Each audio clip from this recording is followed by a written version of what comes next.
අර කොළඹ ප්‍රසිද්ධ පාසලේ හෙඩ් ටිපෙට් පට්ට වැඩකාරයා. එකම ඉස්කෝලේ ටීචර්ස්ලා 4 දෙනෙක් හැඳලා ගල්ලා.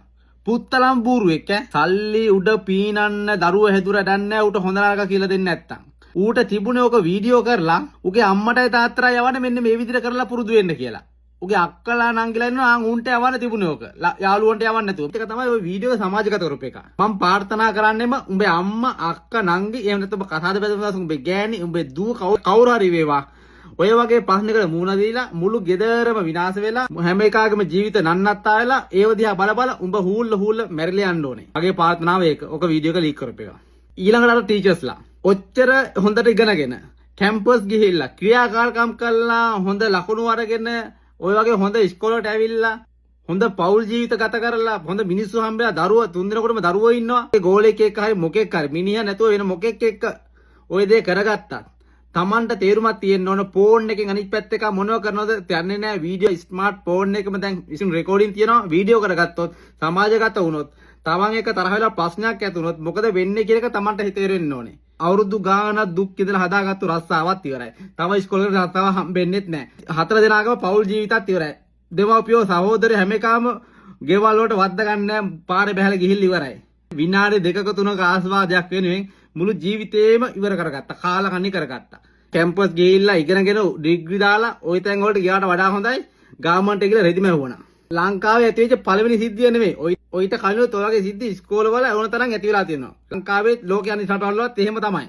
ගර්ල් ඉස්කෝල වල බෝයි ඉස්කෝල වල ගුරුවරු ළමයි ගුරුවරු ඔය සම්බන්ධ ඕන තරම් ඇති වෙනවා.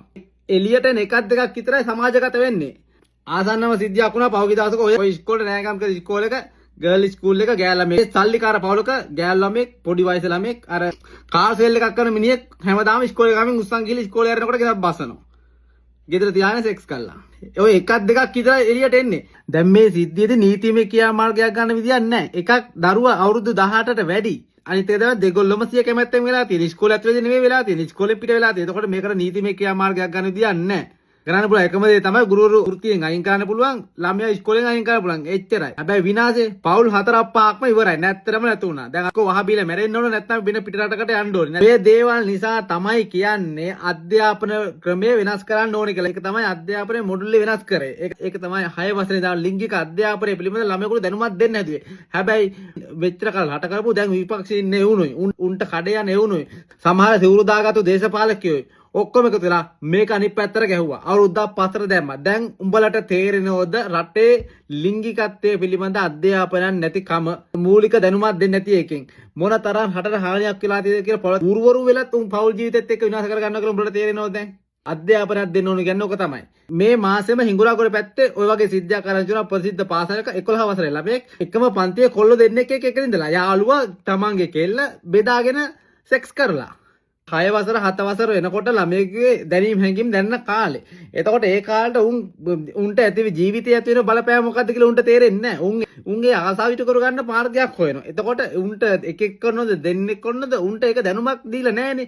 ඉස්කෝලේ දෙන්නෙත් නැහැ, ගෙදරින් දෙන්නෙත් නැහැ. එතකොට උන් අනවශ්‍ය විදියට අනවශ්‍ය උන් එක්ක සම්බන්ධකම් ඇති කරගන්නව දේවල් කරනවා.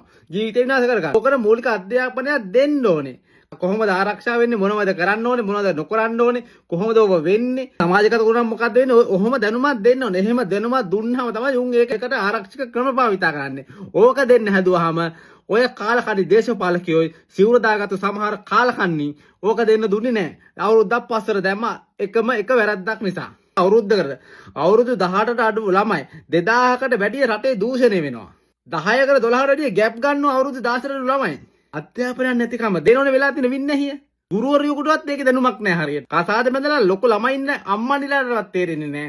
තමන්ගේ දැනීම් හැඟීම් පාලනය කරගන්න කොහොමද? මොකෙක් එක්ක හරි හැමනේනෝ නම් දිදා ගන්නව නම් බුදියනෝ නම් වැඩක් කරනවා නම් සෙක්ස් කරනවා නම් කොහොමද ඒක ආරක්ෂිත කරන්නේ? සමාජගත වෙන්නේ නැතුව මේක කරගන්න කොහොමද කියලා උන්ට තේරුමක් නැහැ. නැත්තම් ගුරුවරයෙකුට තේරෙන්න එපා පොඩි එකෙක් එක්ක මේක කරනකොට ඌ මේක මොන විදිහට පාවිච්චි කරාද කියන එකනේ. ජීවිත කීයක් විනාශ කරාද බලන්න. එකක්ද දෙකක්ද? අර කොල්ලට කොහෙන් හරි කතාදයක් කරගන්න පුළුවන් තව ප්‍රශ්නයක් නැහැ. උන්ගේ තාත්තාට අම්මාට සල්ලි දිනවලු ඌ පිටරටක හරි යවලා ඌට ගන්නලා හොඳ තැනකින් කතාදයක් කළා දෙ ප්‍රශ්නයක් නැහැ. හැබැයි අර ගෑනු තුන්නාට යන්නෙන්නමක් නැහැ. කසාදෙත් නැහැ. රස්සාවක් නැහැ. සමාජෙට මුණ දෙන්නත් බෑ. මේ කතා කරන්නේ කුණුහරුප නෙමෙයි. මේවා තේරුම් ගන්න. දැන් මේක ඇතුළවත් කතා කරලා සංවාද කරන්නේ නැත්නම් කොහොමද බං මේ සමාජයක් හදන්නේ? මේක කොහෙන් හරි මතුවෙන්න බෑ. කොහෙන් හරි එළියට එන්න බෑ. කොහෙන් හරි මේකට විසඳුමක් හොයන්න එපා. එහෙම දෙයක් ලීක් වුණාට පස්සේ ඒකේ ලින්ක් එක හැමතැනම හොය දඟලලා වැඩක් නැහැ හැම එකම. මේව වෙන්න කලින් හොයන්න ඕනේ. මේක හෙට දවසේ ඔයාලගේ ළමයෙකුට වෙන්න පුළුවන් මේ දේ. එහෙම නැත්නම් ඔයාගේ ගෑණිට මිනිහට වෙන්න පුළුවන් මේ දේ. ඒකට දැනුමක් ලැබෙන්න ඕන. සමාජ දැනුමක් තියෙන්න ඕන. අධ්‍යාපන දැනුමක් තියෙන්න ඕන. ඔය මොකක් ගන්න නැතුව Tamanට හිතෙන තර වෙලාවට හැංගීම් දැනෙලාට ඔය එක එක පිට කරන්න ගියාම ඉතින් මෙහෙම දේවල් එනවා. එකපාරක් නෙවෙයි.